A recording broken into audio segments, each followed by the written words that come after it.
गजाननं भूतगणाधिसेवितं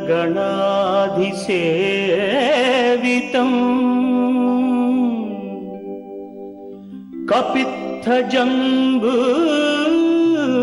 फलसारभक्षितम्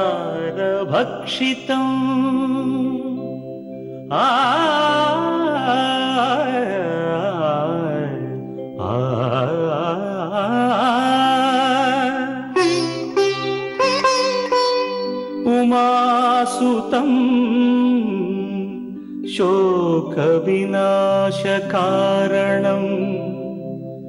नमामि विघ्नेश्वर पादपङ्कजम्।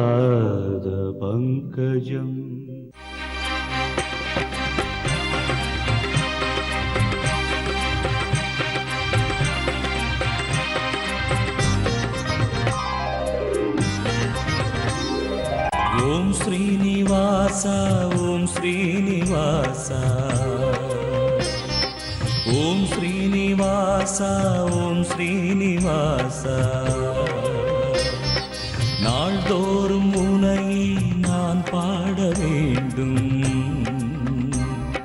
நான் பாடவும் தன் அருளாசி வேண்டும் ஏழு ஸ்வரங்களுமே ராகம் இசைத்திடுமே ஏழு ஸ்வரங்களுமே ராகம் இசைத்திடுமே ஏழு மலை கரசே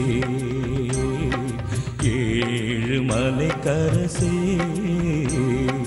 ஓம் ஸ்ரீனிவாசா ஓம் ஸ்ரீனிவாசா ஓம் ஸ்ரீனிவாசா ஓம் ஸ்ரீனிவாசா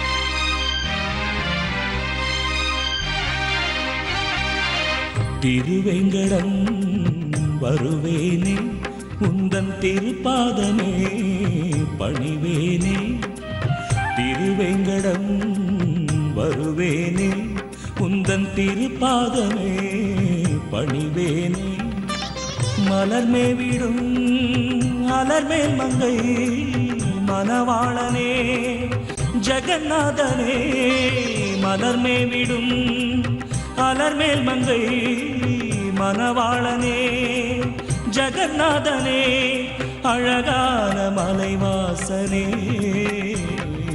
ஓம் ஸ்ரீனிவாசா ஓம் ஸ்ரீனிவாசா ஓம் ஸ்ரீனிவாசா ஓம் ஸ்ரீனிவாசா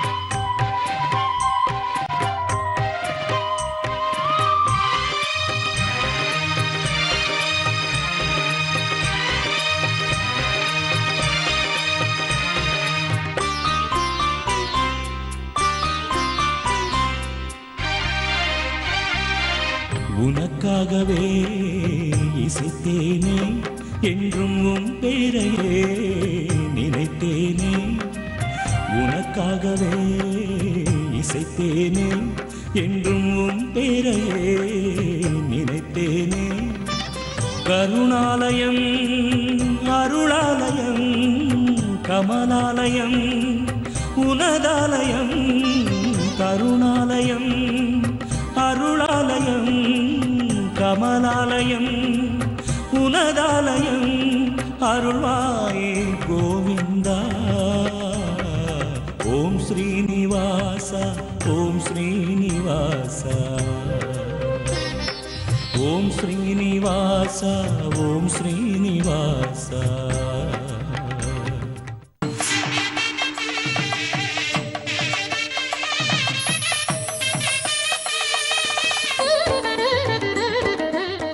வணக்கம். சனிக்கிழமை செப்டம்பர் மாதம் 27ஆம் தேதி ஜெயவருஷம் புரட்டாசி மாதம் 11ஆம் தேதி. இன்றைய நட்சத்திரம் சுவாதி, திதி வளர்பிறை, திருதியை மதியம் 2:30 வரையிலே, அதன் பிறகு வளர்பிறை சதுர்த்தி திதி ஆரம்பம். யோகம் அமிர்த சித்த யோகம். மீனராசிக்கு சந்திராஷ்டம நாள். இன்று நவராத்திரி பூஜையின் 4ஆம் நாள். ராகு காலம் காலை 9 மணி முதல் 10:30 மணி வரை. யமகண்டம் மதியம் 1:30 மணி முதல் 3 மணி வரை. குளிகை நேரம் காலை 6 மணி முதல் 7:30 மணி வரை. நல்ல நேரம் என்னும் சுபஹோரைகள் காலை 10:30 மணி முதல் பகல் 12 மணி வரை. மாலை 5 மணி முதல் 7 மணி வரை. இன்றைய கிரக நிலவரம். கடகத்தில் குரு, கன்னியில் சூரியன் புதன் சுக்கிரன் ராகு, துலாமில் சனி சந்திரன், விருச்சிகத்தில் செவ்வாய், மீனத்தில் கேது.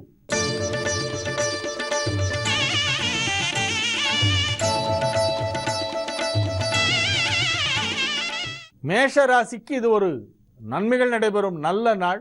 4க்குடைய சந்திரனும் 10க்குடைய சனியும் 7ஆம் இடத்திலே ஒன்றாக இணைந்திருக்கின்றன. 2 கேந்திரங்களுக்கு அதிபதியான கிரகங்கள் வேறு ஒரு கேந்திரத்திலே ஒன்றாக இணைந்திருக்கின்ற ஒரு மிகச்சிறந்த ஒரு கிரக நிலவரம். அற்புதமான நிலையிலே கிரகங்களெல்லாம் அமைந்திருக்கின்றன. 4ஆம் இடத்தில் குரு உச்சம், 5ஆம் இடத்திலே 4 கிரக சேர்க்கை. இவை அனைத்தும் உங்களுக்கு அதிக நன்மைகளை செய்யக்கூடிய ஒரு மிகச்சிறந்த ஒரு கிரக நிலவரம். செலவுகள் சற்று அதிகமாக இருக்கும். இந்த நாளிலே செலவை கட்டுப்படுத்த வேண்டும். எனினும் அவை மகிழ்ச்சியாக செய்கின்ற செலவுகளாக இருக்கும். 12ஆம் இடத்தை 4 கிரகம் சேர்ந்து பார்க்கும் பொழுது கேது வேறு அங்கே அமைந்திருப்பதால் பொருளாதார நிலையிலே ஒரு ஸ்திரத்தன்மை இருக்காது. ஏற்றத்தாழ்வுகள் இருக்கும். பணம் கொடுக்கல் போன்ற விஷயங்களிலே சற்று எச்சரிக்கையாக இருக்க வேண்டும். ஆனால் மகிழ்ச்சியான நிகழ்ச்சிகளிலே கலந்து கொள்வீர்கள். புகழ் கிடைக்கும், பாராட்டு கிடைக்கும். உங்களை மிகச் சிறப்பாக அனைவரும் புகழ்வார்கள். உங்களது செயல்பாடுகள் அனைத்தும் மிகச் சிறப்பாக இருக்கும். ஆரோக்கியம் மிகச் சிறப்பாக இருக்கும். நன்மைகள் நடைபெறும் நல்ல நாள். ரிஷபராசிக்கு இது ஒரு நன்மைகள் நடைபெறும் நல்ல நாளாக விளங்குகிறது. ராசிக்கு 6ஆம் இடத்திலே சந்திரன் இருக்கக்கூடிய ஒரு நாள் என்பதால் நன்மைகள் அதிக அளவிலே நடைபெறும். ராசி அதிபதி சுக்கிரன் 5ஆம் இடத்திலே நீச்சம் பெற்று நீச்சபங்கம் பெற்றிருக்கிறது. ஆகவே அதிக அளவிலான நன்மைகள் நடைபெறக்கூடிய ஒரு நல்ல நாளாக இந்த நாள் விளங்கும். திருமண வயதிலே இருப்பவர்களுக்கு திருமணம் நிச்சயிக்கப்படும். மகிழ்ச்சியான நிகழ்ச்சிகள் குடும்பத்தில் நடைபெறும். ஆரோக்கியம் மிகச் சிறப்பாக இருக்கும். பொருளாதார நிலையிலே மிகப்பெரிய முன்னேற்றம் ஏற்படும். சுய தொழில் செய்கின்றவர்களுக்கு இது ஒரு அற்புதமான நன்மைகள் நடைபெறும் நல்ல நாள். மிகவும் மகிழ்ச்சியாக இருப்பீர்கள். நன்மைகள் நடைபெறும் நல்ல நாள். மிதுன ராசிக்கு இது ஒரு மிகச்சிறந்த நன்மைகள் நடைபெறும் நல்ல நாளாக விளங்குகிறது. ராசி அதிபதி புதன் 4ஆம் இடத்திலே உச்சம் பெற்று இருக்கின்ற ஒரு மிகச்சிறந்த ஒரு கிரக நிலவரம். இன்றைய நாள் உங்களுக்கு அதிக நன்மைகளை செய்யும். உங்களது தொழில் மிகச் சிறப்பாக முன்னேற்றம் அடையும். இறை வழிபாட்டிலே ஆர்வம் அதிகரிக்கும். இன்று புரட்டாசி சனிக்கிழமை கோவிந்தா கோவிந்தா கோவிந்தா என்று சொல்லி பெருமாளின் திருநாமத்தை உச்சரிக்க வேண்டிய நாள். கிரக நிலவரம் மிகச் சிறப்பாக அமைந்திருக்கிறதாகவே மகிழ்ச்சியாக இருப்பீர்கள். உங்களது பணிகளை வெகு சிறப்பாக செய்வீர்கள். ஆரோக்கியத்தில் நல்ல முன்னேற்றம் ஏற்படும். நன்மைகள் அதிக அளவில் நடைபெறும் ஒரு நல்ல நாளாக இந்நாள் விளங்கும். கடக ராசிக்கு இது ஒரு நன்மைகள் நடைபெறும் நல்ல நாள். ராசிக்கு 4ஆம் இடத்திலே ராசி அதிபதி சந்திரன் உச்சம் பெற்ற சனியோடு இணைந்திருக்கின்ற ஒரு மிகச்சிறந்த ஒரு கிரக அமைப்பு ஏற்பட்டிருக்கிறது. 7க்குடையவனோடு ராசி அதிபதி சேர்க்கை. களத்திர காரகனாகிய சுக்கிரன் நீச்சபங்க ராஜயோகம் பெற்றிருக்கிறது. திருமண வயதிலே இருப்பவர்களுக்கு திருமணம் நிச்சயிக்கப்படும். மன வாழ்க்கை மகிழ்ச்சிகரமாக இருக்கும். குடும்பத்தில் சுப விசேஷங்கள் நடைபெறும். உற்றார் உறவினர் சந்திப்பு நிகழும். செல்வச் செழிப்பு மிகுதியாகும். மிகப்பெரிய நன்மைகள் நடைபெறும் ஒரு நல்ல நாளாக இந்த நாள் விளங்கும். அசையா சொத்து வாங்கும் வாய்ப்பு ஒரு சிலருக்கு இப்பொழுது உருவாகும். ஒரு சிலருக்கு தங்களுக்கு வரவேண்டிய சொத்து வந்து சேரும். மிகப்பெரிய நன்மைகள் நடைபெறும் நல்ல நாளாக இந்த நாள் விளங்கும். சிம்ம ராசிக்கு இது ஒரு மிகச்சிறந்த நன்மைகள் நடைபெறும் நல்ல நாள். வலுவான நிலையிலே ராசிக்கு 2ஆம் இடத்திலே ராசி அதிபதி சூரியனோடு புதன் சுக்கிரன் ராகு இணைந்திருக்கிறது. 12க்குடைய விரையாதிபதி சந்திரன் 3ஆம் இடத்திலே மறைவு பெற்று விட்டது. சனியோடு இணைந்து விட்டது.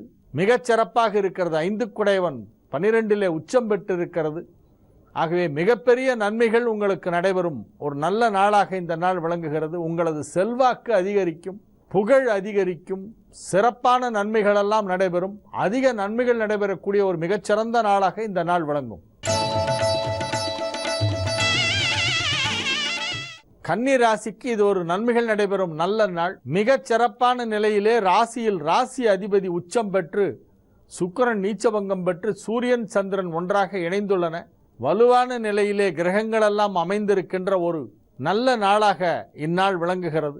9, 10, 11, 12 ராசி 2 ஆகிய வீடுகளுக்கு அதிபதியான கிரகங்கள் ஒன்றாக இணைந்திருக்கின்றன. ரிஷபம் முதல் துலாம் வரை 6 வீடுகளுக்கு அதிபதியான கிரகங்கள் ஒன்றாக இணைந்திருக்கின்ற ஒரு மிகச்சிறந்த ஒரு கிரக நிலவரம் ஏற்பட்டிருக்கிறது. இதன் பயனாக உங்களுக்கு மிகப்பெரிய நன்மைகள் நடைபெறும், மிகப்பெரிய வெற்றிகள் கிடைக்கும். நீங்கள் முயற்சி செய்யும் அனைத்து விஷயங்களும் வெற்றிகரமாக நடந்து முடியும். உங்களது தொழில் எதுவாக இருந்தாலும் அதிலே மகத்தான முன்னேற்றம் காண்பீர்கள். உத்தியோகத்தில் இருப்பவர்களுக்கு பதவி உயர்வு தேடி வரும். நீங்கள் வேண்டாம் என்று சொன்னால் கூட விடமாட்டார்கள், கூப்பிட்டு பதவி உயர்வு கொடுப்பார்கள். அப்படி ஒரு அற்புதமான ஒரு நேரம். தொழில் வளர்ச்சி, உத்தியோகத்தில் முன்னேற்றம், பொருளாதார முன்னேற்றம், ஆரோக்கியத்தில் முன்னேற்றம் என அனைத்து விதமான நன்மைகளும் நடைபெறக்கூடிய ஒரு மிகச்சிறந்த நல்ல நாளாக இந்நாள் விளங்கும். துலா ராசிக்கு இது ஒரு மிகச்சிறந்த நன்மைகள் நடைபெறும் நல்ல நாள். ராசியில் சந்திரன் உச்சம் பெற்ற சனியோடு சந்திரன் இணைந்திருக்கின்ற ஒரு மிகச்சிறந்த ஒரு கிரக நிலவரம். 12ஆம் இடமாகிய கன்னியிலே ராசி அதிபதி சுக்கிரன் நீச்சபங்கம் பெற்று மிகச் சிறப்பான நிலையிலே அமைந்திருக்கிறது. ஆகவே இது ஒரு ராஜயோகமான நாள் என்று சொல்லலாம். எதையெல்லாம் செய்வது கடினம் என்று நினைத்து கொண்டிருக்கிறீர்களோ அவற்றையெல்லாம் சுலபமாக செய்து விடுவீர்கள். நீங்கள் முயற்சி செய்தால் எதையும் சாதிக்கலாம். இன்றைய தினம் உங்களுக்கு மிகப்பெரிய நன்மைகள் நடக்கும். முயற்சி செய்தால் போதும், நிச்சயமாக நடந்துவிடும். நன்மைகள் அதிக அளவிலே நடைபெறுகின்ற ஒரு நல்ல நாளாக இந்த நாள் இருக்கிறது. ஆரோக்கியத்தில் நல்ல முன்னேற்றம் ஏற்படும். உத்தியோகத்தில் இருப்பவர்களுக்கு பதவி உயர்வு கிடைக்கும். சுய தொழில் செய்கின்றவர்களுக்கு அதிலே மிகப்பெரிய லாபம் கிடைக்கும். குடும்பத்தில் மகிழ்ச்சியான சூழ்நிலை உருவாகும். கடன் இருந்தால் அடைத்து விடுவீர்கள், முற்றிலுமாக கடனை தீர்த்து விடுவீர்கள். பொருளாதார நிலை மிகச் சிறப்பாக முன்னேற்றம் அடையும். அதிக அளவிலான நன்மைகள் நடைபெறும் ஒரு நல்ல நாளாக இந்நாள் விளங்கும். விருச்சிக ராசிக்கு இது ஒரு மிகச்சிறந்த நன்மைகள் நடைபெறும் நல்ல நாள். ராசி அதிபதி செவ்வாய் ராசியிலே ஆட்சி பலமாக இருக்கிறது. 11ஆம் இடத்திலே சூரியன், புதன், சுக்கிரன், ராகு என்னும் 4 கிரகங்களின் சேர்க்கை ஏற்பட்டிருக்கிறது. மிகச் சிறப்பான ஒரு கிரக நிலவரம் அமைந்திருக்கிறது. அதிக நன்மைகள் நடைபெறும் ஒரு நல்ல நாளாக இந்த நாள் விளங்கும். திருமண வயதிலே இருப்பவர்களுக்கு திருமணம் நிச்சயிக்கப்படும்.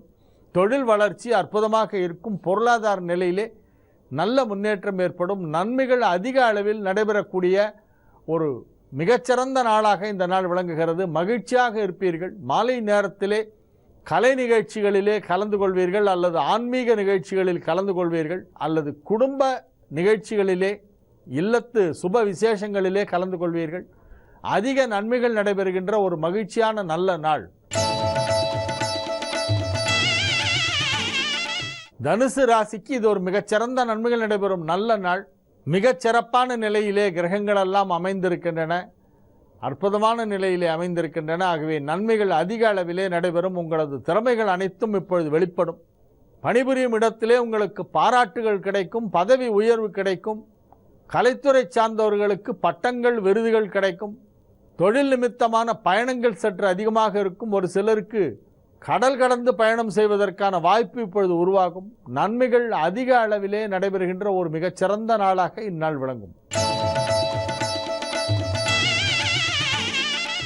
மகர ராசிக்கு இது ஒரு மகிழ்ச்சியான நாள். நன்மைகள் அதிக அளவிலே நடைபெறுகின்ற ஒரு நல்ல நாளாக விளங்குகிறது.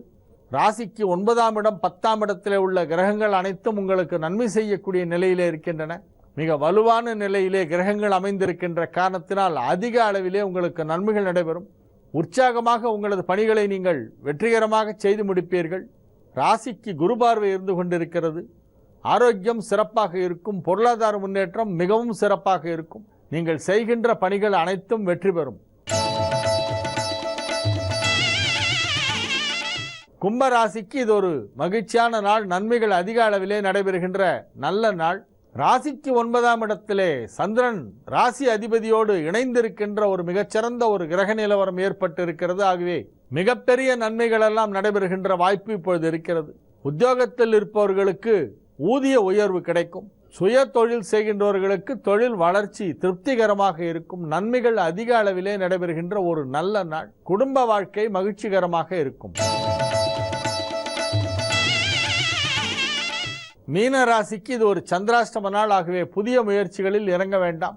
எனினும் அம்பிகை வழிபாடு அதிகமாக செய்வதன் மூலமாக நீங்கள் எந்த பிரச்சனையும் இல்லாமல் நிம்மதியாக இருக்க முடியும். அம்பிகை வழிபாட்டிலே அதிக கவனம் செலுத்துங்கள். இன்றைய தினம் நவராத்திரி பூஜையின் 4ஆம் நாள், புரட்டாசி சனிக்கிழமையிலே 2வது சனிக்கிழமை. ஆகவே அம்பிகை வழிபாடு, பெருமாள் வழிபாடு ஆகிய இரண்டையும் செய்து வந்தால் இந்நாளிலே உங்களுக்கு தீமைகள் எதுவும் நிகழாமல் இருக்கும். நாளைய விசேஷங்கள். நாளைய தினம் சதுர்த்தி விரதம். வளர்பிறை சதுர்த்திக்கு விரதம் இருப்பவர்கள் நாளை தினம் அந்த விரதத்தை அனுஷ்டிக்க வேண்டும். ஒரு சிறிய இடைவேளைக்கு பிறகு பரிகார ஸ்தலங்கள் பகுதியிலே தேவார பாடல் பாடப்பட்ட சிவஸ்தலங்கள் 276 என்னும் நிகழ்ச்சியின் தொடர்ச்சியினை பார்ப்போம்.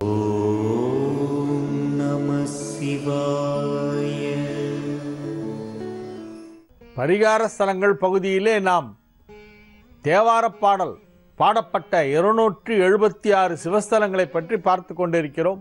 திருமுறை தலங்கள் என்று இவற்றை அழைப்பார்கள். மயிலையிலே துவங்கி நமது பயணம் கைலை நோக்கி சென்று கொண்டிருக்கிறது. தொண்டை நாட்டு தலங்கள் 32ஐ முடித்துக்கொண்டு அடுத்ததாக நடுநாட்டு தலங்களுக்கு வந்திருக்கிறோம். கடந்த 2 நாட்களாக திருவண்ணாமலையின் பெருமைகளை பற்றி நாம் பேச ஆரம்பித்திருக்கிறோம். அண்ணாமலையாரின் பெருமைகளை அடியேனால் எப்படி எடுத்துரைக்க முடியும் என்று தெரியவில்லை.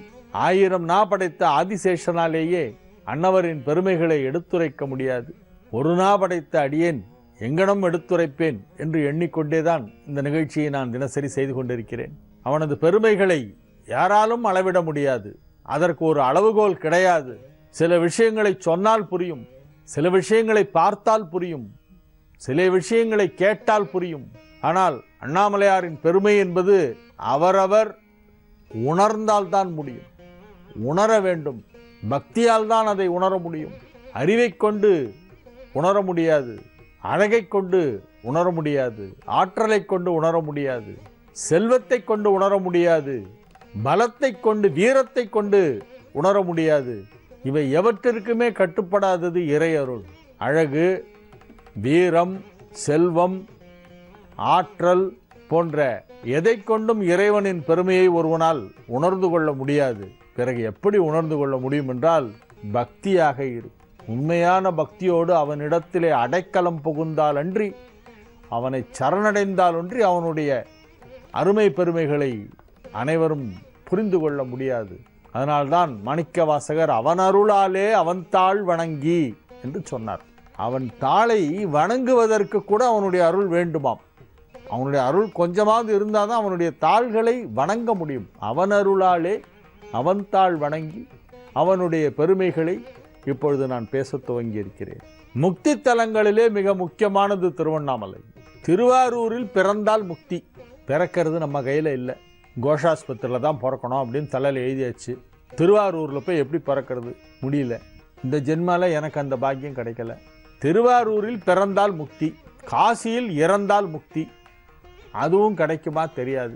காசியில் போய் தான் உயிரை விடணுன்ட்டு இங்கேன்னு ஒருத்தர் போனார். வழியில் காசிப்பேட்டுன்னு ஒரு ஸ்டேஷன் இருக்குது ஆந்திராவில். அந்த ஸ்டேஷனில் வண்டி நிற்கும்போது அவர் போயிட்டார். காசி வரைக்கும் போய் சேரல, காசிப்பேட்டிலே போயிட்டார். காசியில் இறப்பவர்கள் அனைவருக்கும் முக்தியா.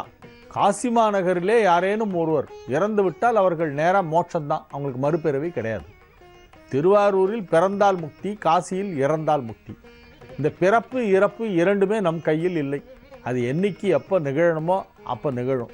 இன்றைக்கி சில இளைஞர்கள் எந்த வருஷம் குழந்தை பெற்றுக்கலான்றதை பற்றி நாங்கள் யோசனை பண்ணிகிட்ருக்கோம். ஐ திங்க் 2018 கொஞ்சம் கம்ஃபர்டபுளாக இருக்கும்னு நினைக்கிறேன். ஏன்னா பை த டைம் நான் இந்த இஎம்ஐலாம் முடிச்சிருவேன். என் வீடு வாங்கியிருக்கானா, கடை வாங்கியிருக்கானா, அதை கட்டணுமா. அதனால இவர் இன்னும் 4 வருஷம் கழித்து பிள்ளை பெற்றுக்குவாராம். இவங்கெல்லாம் என்ன நினச்சிட்ருக்காங்கன்னா, இவங்க எப்போ குழந்தை பிறக்கணும்னு நினைக்கிறாங்களோ அப்போ பிறக்கும் அப்படின்னு நினச்சிருக்காங்க. பிறப்பும் இறப்பும் நம் கையில் இல்லை. இறந்து போகிறதும் நம்ம கையில் இல்லை, பிறப்பும் இல்லை. ஜனனம் மரணம் ரெண்டும் நமக்கு அப்பாற்பட்ட விஷயங்கள். அதை புரிஞ்சுக்கோங்க. இப்படித்தான் ஒரு இளைஞர் எங்கிட்ட வந்தார். திருமணம் ஆயிடுத்து, உங்களுக்கு இப்போ குழந்தை பிறந்தால் நல்லா இருக்கும், அதுக்கான நேரம் நல்லா இருக்குது, இப்போ நடக்கிற தசை, இப்போ உள்ள கிரக நிலவரமெல்லாம் ரொம்ப நல்லா இருக்குது அப்படின்னு. இல்லை, நாங்கள் அமெரிக்கா போகிறோம், அங்கே போய் குழந்தை பிறந்தா அந்த குழந்தைக்கு சிட்டிசன்ஷிப் கிடச்சிரும், அந்த மண்ணில் பிறந்தால் அந்த குழந்தைக்கு சிட்டிசன்ஷிப்பு, அதனால் நாங்கள் அங்கே போய் தான் பெற்றுப்போம் அப்படின்னா. ஆட பைத்தியக்காரா, அது லேட் ஆகும்னு இப்படியே சொன்னேன். பைத்தியகாரத்தனமாக பேசாதீங்க, லேட் ஆகும் அதெல்லாம் அப்படின்னு. இல்லை நாங்கள் போயிடுவோம், இப்போ இன்னும் 6 monthsல நாங்கள் கிளம்பி போயிடுவோம், அங்கே போய் தான் குழந்தை பெற்றுப்போம் அப்படின்னா. ரொம்ப நாள் ஆச்சு, கடைசியில் போகலை. 5 வருஷம் கழிச்சு தான் அவருக்கு யூஎஸ் போகிறதுக்கு வாய்ப்பு கிடைச்சி. அது வரைக்கும் பிடிவாதமாக குழந்தை பெற்றுக்க மாட்டேன்னு உட்காண்டான். நான் ரொம்ப ரிக்வஸ்ட் பண்ணி கூட நான் அட்வைஸ் பண்ணி பார்த்தேன், அப்பா மாதிரி நினச்சிக்கப்பா, இந்த மாதிரி பண்ணாதே, நீ பண்ணுறது தப்பு அப்படின்னு. கேட்கவே இல்லை. அப்புறம் அமெரிக்கா போனான். 5 வருஷம் கழித்து அமெரிக்கா போனான். போயிட்டு அங்கே போய் அப்புறம் குழந்தை பிறக்கலை. அதுக்கப்புறம் 3 வருஷம் கழித்து திரும்பி இங்கே வந்தப்போ, இந்தியா வந்தப்போ எங்கிட்ட வந்து, சார் நீங்கள் சொன்னதை நான் புரிஞ்சுக்காமல் இருந்துட்டேன் சார். அப்போது இப்போ பாருங்கள், நாங்கள் யூஎஸ் போய் 3 வருஷம் ஆகிடுத்து, எங்களுக்கு வந்து இப்போ குழந்தை பாக்கியமே கிடைக்கல, இனிமேல் பிறக்குமா பார்த்து சொல்லுங்கள் அப்படின்னா. ரொம்ப கஷ்டம்பா, அதுக்கான தசையெல்லாம் தாண்டிடுச்சு, அதுக்கான டைமெல்லாம் ஜாதகப்படி இல்லை, சாமியை வேண்டிக்கோ அப்படின்னு. எதற்காக இந்த கதையை, இது நடந்த ஒரு உண்மையில் நடந்த ஒரு விஷயம் சமீப காலத்தில் எங்கள் வீட்டில். எதற்காக சொல்லுகிறேன் என்றால், குழந்தை பிறப்பது என்பது நம் கையில் இல்லை. அப்படி யாரும் நினைச்சிட வேண்டாம். எங்கே பிறக்கணுமோ அங்கே தான் பிறக்கும். திருவாரூரில் பிறந்தால் முக்தி, காசியில் இறந்தால் முக்தி, தில்லை நடராஜ பெருமானை தரிசித்தால் முக்தி, திருவண்ணாமலையை நினைத்தாலே முக்தி.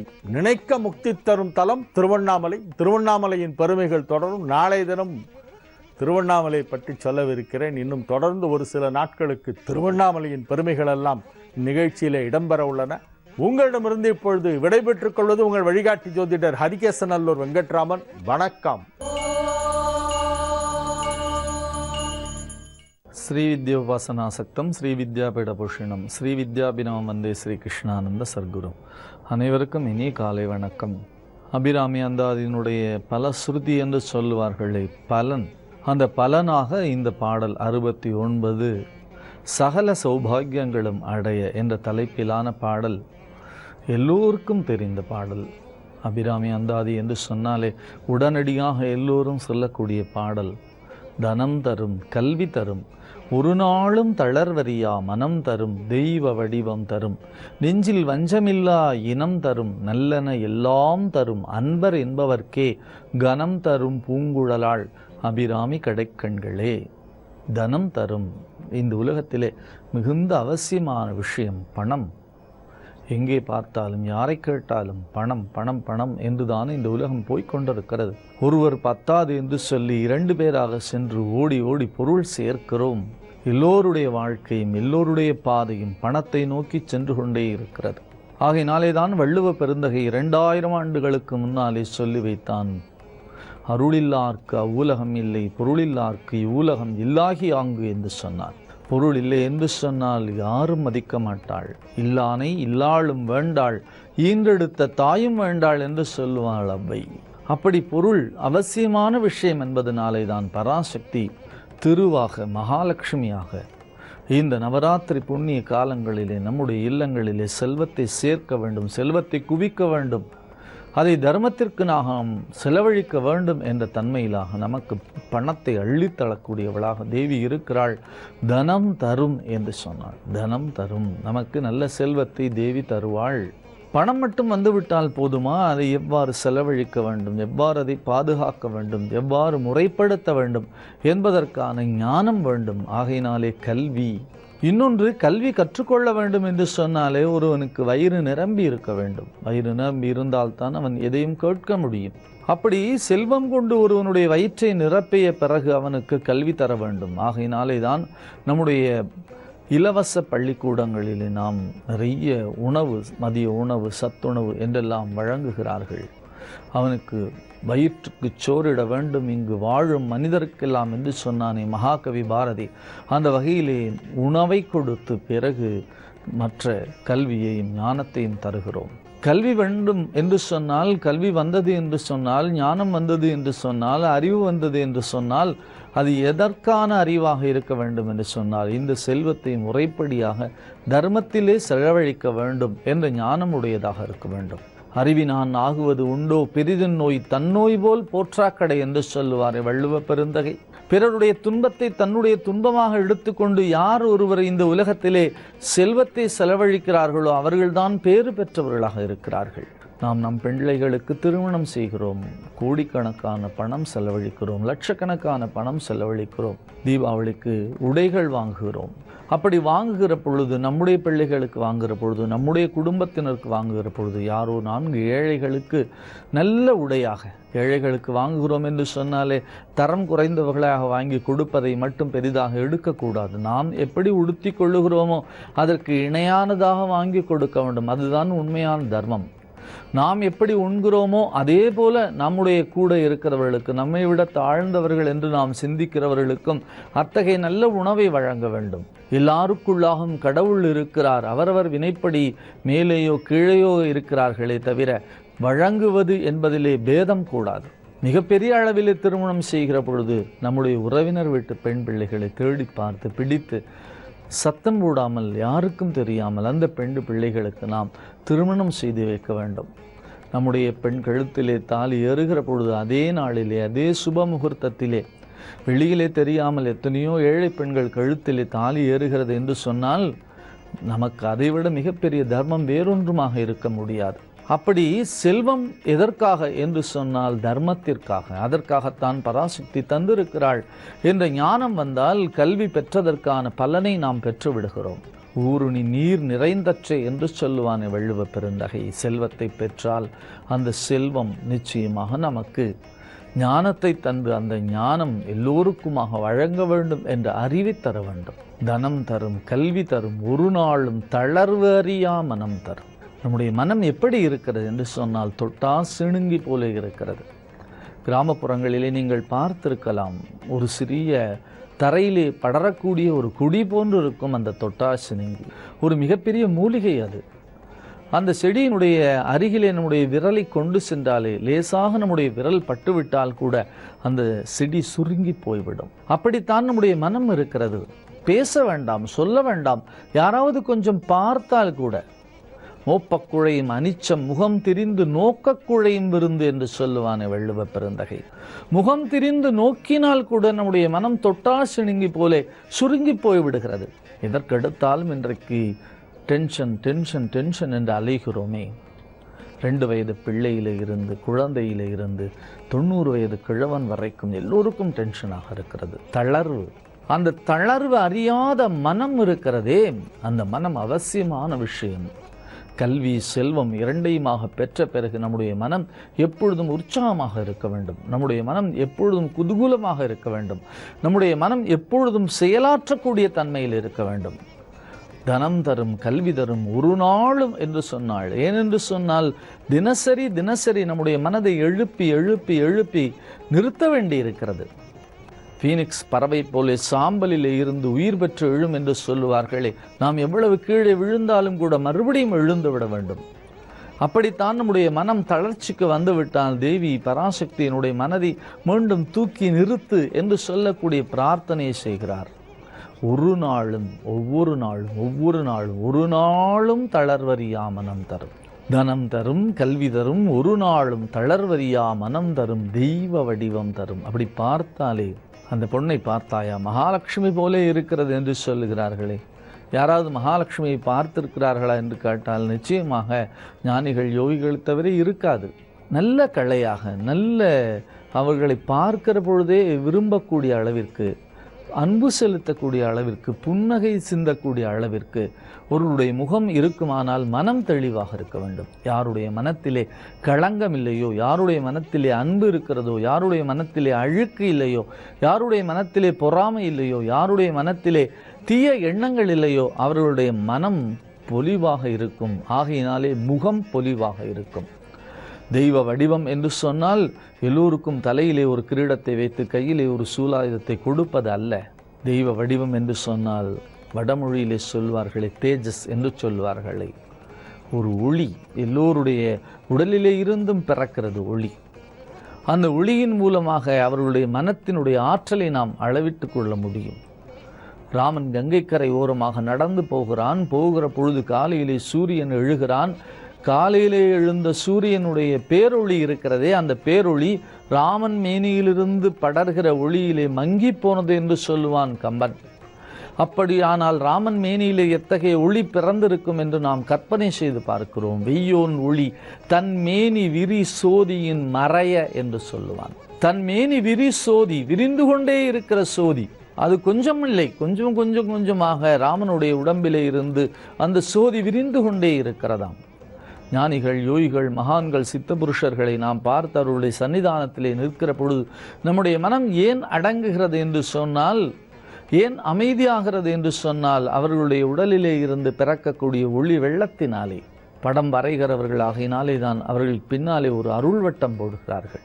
இப்பொழுதும் கூட அருள் நிறைந்தவர்களுக்கு அருகிலே கொண்டு போய் நீங்கள் காந்தத்தை வைத்தால் அந்த காந்தம் வேலை செய்யாது. கிழக்கு, மேற்கு, வடக்கு, தெற்கு என்று பார்க்கிறோமே, அப்படி கொண்டு போய் அவர்களுக்கு அருகிலே வைத்தால் அந்த காந்தம் வேலை செய்யாது. ஏனென்று சொன்னால் அந்த அருள் அலைகள் அதனை தடுத்து விடுகிறது என்று சொல்லுகிறார்கள். அப்படி தெய்வ வடிவம் என்று சொன்னால் அவர்களுடைய முகம், தோற்ற பொலிவு, அவர்களை பார்க்கிற பொழுதே அன்பு செலுத்த வேண்டும் என்ற ஒரு மிகப்பெரிய பாங்கு, இவற்றையெல்லாம் பராசக்தி அருள்பாலிக்கிறார்களாம். தெய்வ வடிவம் தரும் அத்தகைய நல்ல வடிவத்தை நாமும் பெறுவோம். நன்றி, வணக்கம்.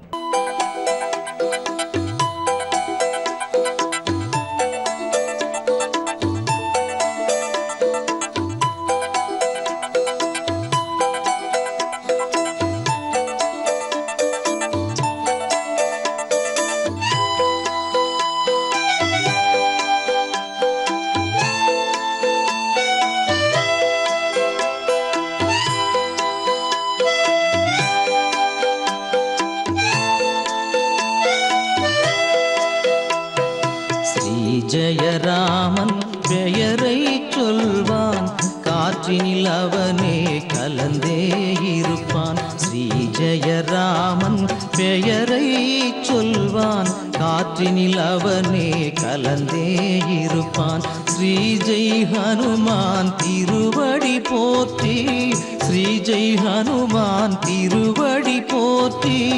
பக்தியில் பணிவோம் மலர்களை சாற்றி, ஸ்ரீ ஜெயராமன் பெயரை சொல்வான், காற்றினில் அவனே கலந்தே இருப்பான்.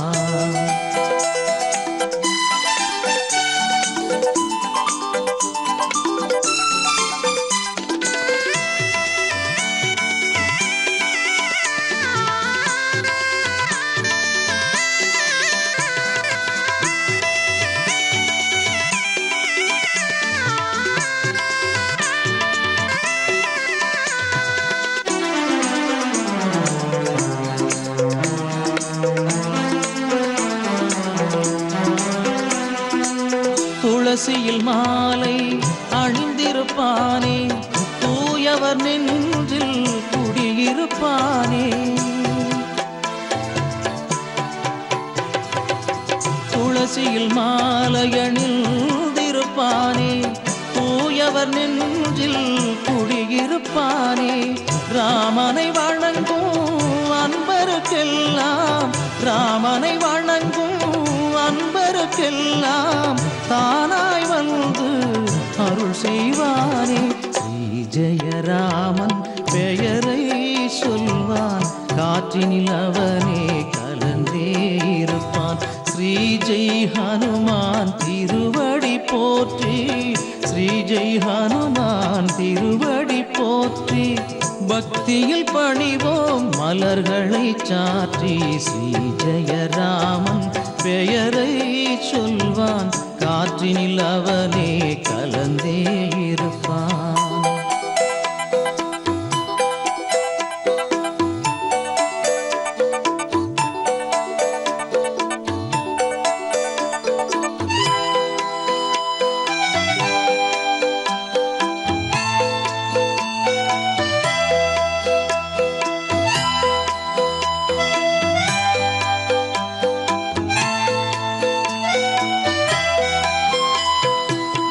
எண்ணிய யாவும் நிறைவாய் நடக்கும், எண்ணங்கள் யாவும் இனிதாய் பலிக்கும்.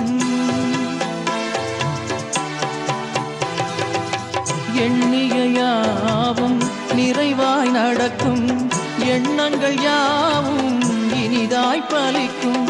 பண்ணிய பாவம் பறந்திடச் செய்வான், பண்ணிய பாவம் பறந்திடச் செய்வான், பதம் பணிந்தோர்க்கு துணையாய் வருவான். ஸ்ரீ ஜெயராமன் பெயரை சொல்வான், காற்றினில் அவனே கலந்தே இருப்பான். ஸ்ரீ ஜெய் ஹனுமான் திருவடி போற்றி, ஸ்ரீ ஜெய் ஹனுமான் திருவடி போற்றி. பக்தியில் பணிவோம் மலர்களை சாற்றி, ஸ்ரீ ஜெயராமன் பெயரை சொல்வான், காற்றினில் அவனே கலந்தே இருப்பான்.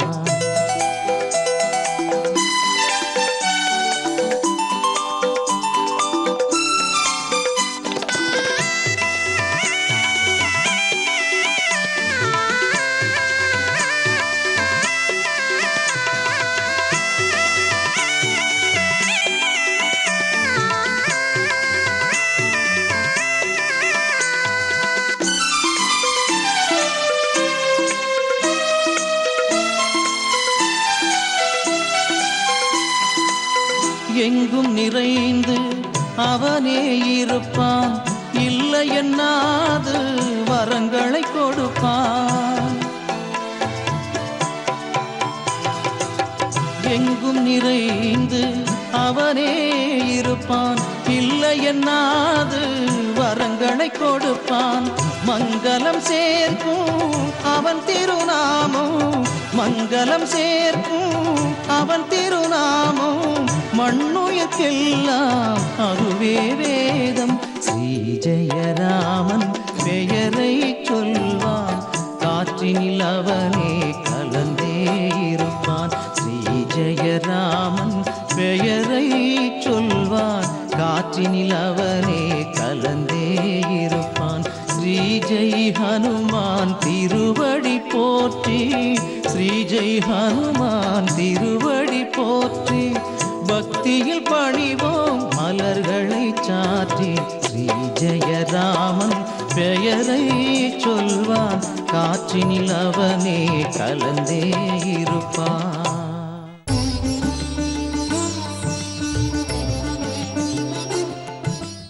யோகப்பட்டன பத்தாங்கம் திரிநேத்திரம் சாந்த விக்கிரகம் தியாயை சமஸ்த தோஷக்னம் பாதாத்மஜமகள் மஷம்.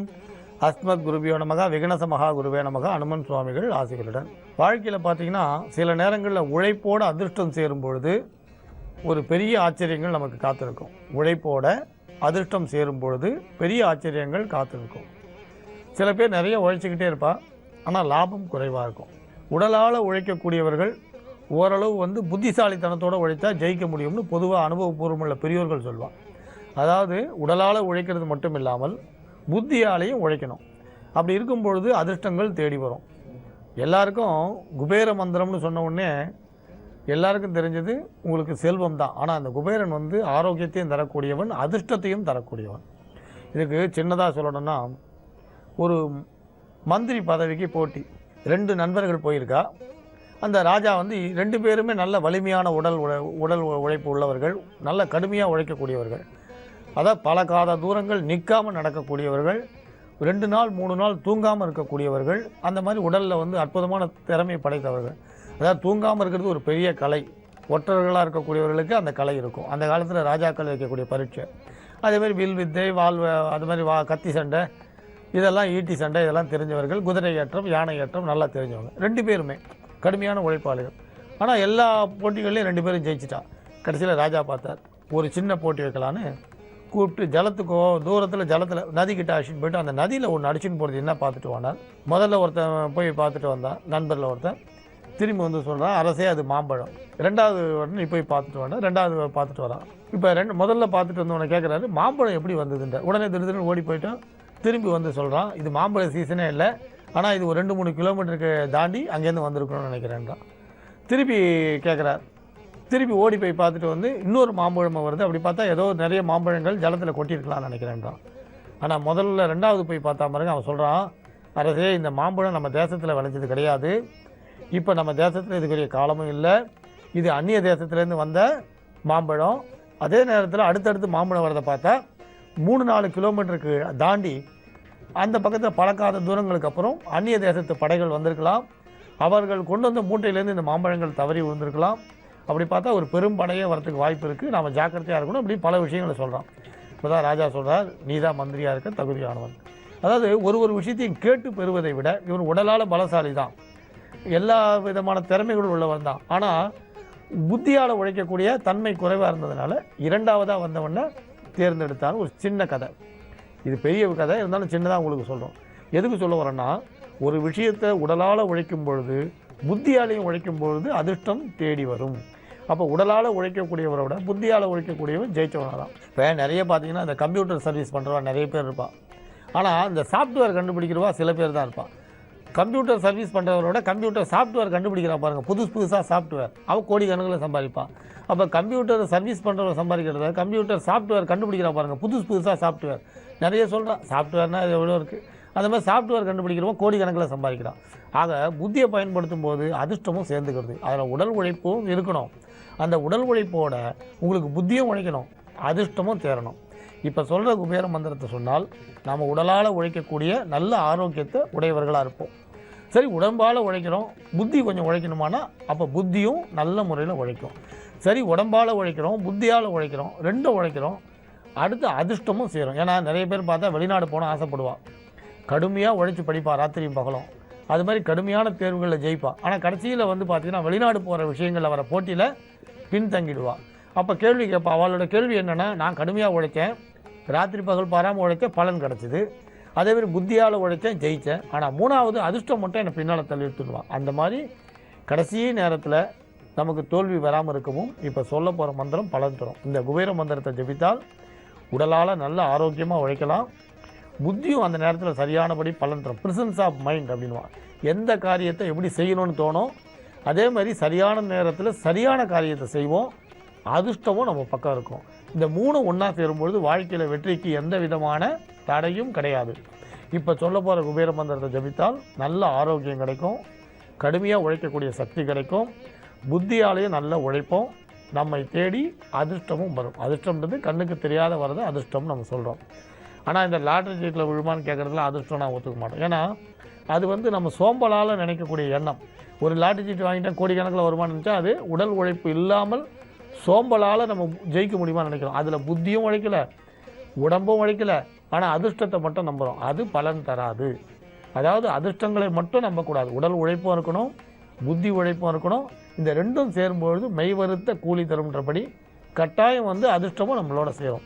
ஏன்னா இந்த மந்திரத்தை ஜபிக்கணும்னு சொன்ன உடனே ஒரு லாட்ரி சீட்டு வாங்கி வச்சு ஜபம் பண்ணுறேன் நமக்கு கோடிக்கணக்கில் பணம் வந்துருமான்னு அப்படின்னு நினைக்கக்கூடாது. உடலால் உழைத்து புத்தியால் உழைத்து அதிர்ஷ்டம் தடைப்படும் பொழுது தெய்வ அருள் நம்மளை காப்பாற்றும். அதுக்கு தான் இந்த மந்திரம். இப்போ சொல்ல போகிற குபேர மந்திரம் அந்த பலனை தரும். அதனால் இந்த குபேர மந்திரத்தை தொடர்ந்து ஜபம் பண்ணால் ஆரோக்கியமும் ஐஸ்வர்யமும் புத்திசாலித்தனமும் தானே வரும். குபேர யந்திரம் வச்சு வழிபாடு பண்ணலாம், அல்லது பௌர்ணமி அன்னைக்கு வழிபாடு பண்ணலாம், கட்டாயம் பலன் தரும். எந்த ஒரு நல்ல காரியம் ஆரம்பிக்கும் பொழுதும் குபேரனை ஜபிக்கலாம், குபேரனை பூஜிக்கலாம். தீபாவளி நன்னாளில் குபேர பூஜைன்னு வரும், அந்த மாதிரி நேரங்களையும் குபேரனை பூஜிக்கலாம், லக்ஷ்மியை பூஜிக்கலாம்.